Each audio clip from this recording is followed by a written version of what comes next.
આપણે આનંદની હિલોળે ચડ્યા છીએ ત્યારે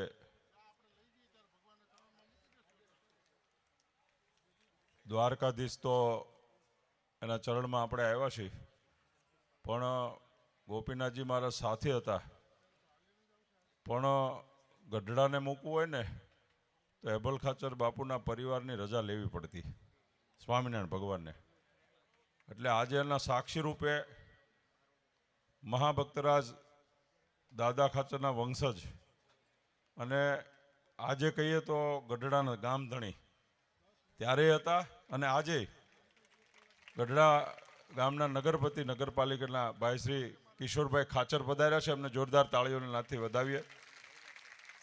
સાથે સાથે ભાઈ શ્રી જયરાજભાઈ ખાચર પણ ઉપસ્થિત છે. હમણાં જ મહારાષ્ટ્રીએ એમને આશીર્વાદના હાર અર્પણ કર્યા, એમને પણ જોરદાર તાળીઓના નાદથી વધાવીએ.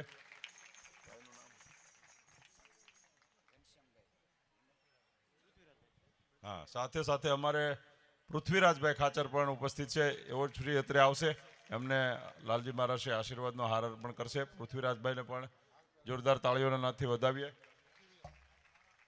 રાજદીપભાઈ ખાચર પણ ઉપસ્થિત છે, તેઓ શ્રી પણ અત્રે આવશે. આપણે દાદા ખાચર પરિવાર છે સમસ્ત અને જીવા ખાચરનો પરિવાર છે, એમને આપણે તાળીઓના નાદથી વધાવીએ અને એમનું સ્વાગત કરીએ છીએ. જોરદાર તાળીઓના ધ્વનિથી આપણે આ ખાચર પરિવારનું સ્વાગત કરીએ. મારે બહુ ટાઈમ લેવો નથી, કારણ કે બારે બારથી મેં ટાઈમ લીધો છે, બીજા કોઈને ટાઈમ આપ્યો જ નથી. ખાસ કરીને આ પ્રસંગ પરમ પૂજ્ય આચાર્ય મહારાજશ્રી, પરમ પૂજ્ય માતુશ્રી અને સમસ્ત ધર્મકુળના આશીર્વાદ, આજ્ઞા અને રાજીપાથી જ પૂર્ણ થયો છે. એમાં આપણે કોઈનો જશ નથી, આપણું કોઈનું કામ નથી.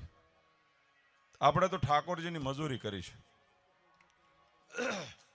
પણ આ પ્રસંગ પૂરો કરવામાં મને ઘણા એના ફોન આવે કે લોકો એમ કહે છે કે આ સંઘ તમે કાઢ્યો. મેં કંઈ કાઢ્યું નથી, હું ઘૂઘરા વગાડું.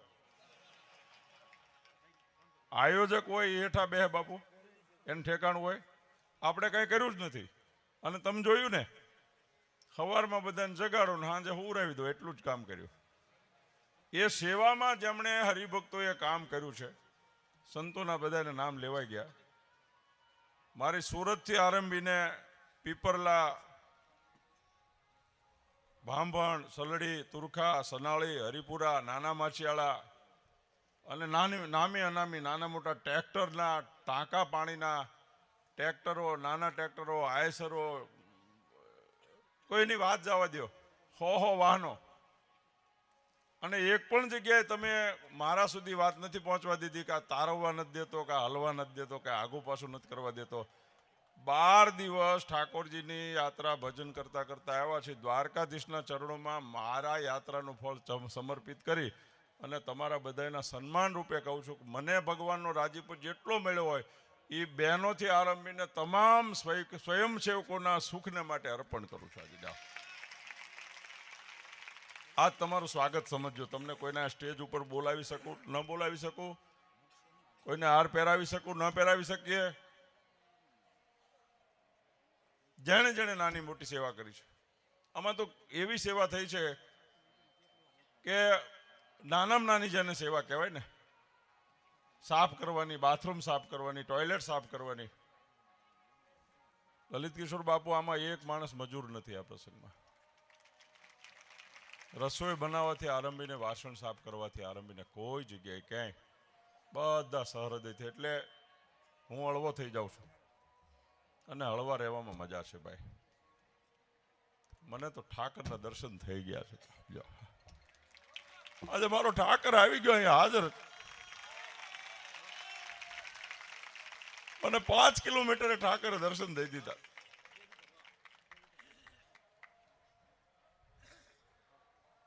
નાના મોટા તમામનો આભાર, ધન્યવાદ.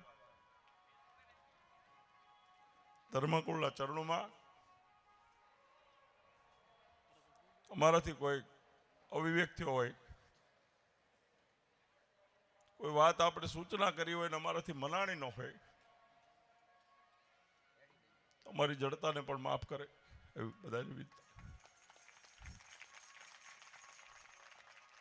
બહેનો, ભાણી બહેનો, લાલી રાજા માતુશ્રી વહુજી મહારાજ, એમને તો અમે ખૂબ હેરાન કર્યા છે. એમની જરૂરિયાતો પૂરી નથી કરી શક્યા, પણ માતૃભાવે એમણે પણ જે મળ્યું એમાં ચલાવી લીધું છે.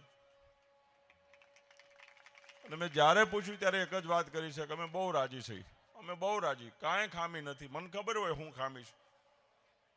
એમને આવી વિકટ ઓલામાં ચાલવું કેવી રીતે, શું વ્યવસ્થા હોય.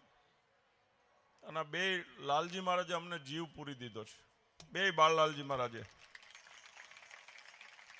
પુષ્પેન્દ્ર પ્રસાદજી મહારાજને તો એવા જોરદાર તાળીઓના હાથથી વધાવવા છે કે એમણે જે મારા ગોપીનાથજી મહારાજ દ્વારકાધીશને રાધારમણ દેવની આરતી કરી ગોપીનાથજી મહારાજના દરવાજાની સામે,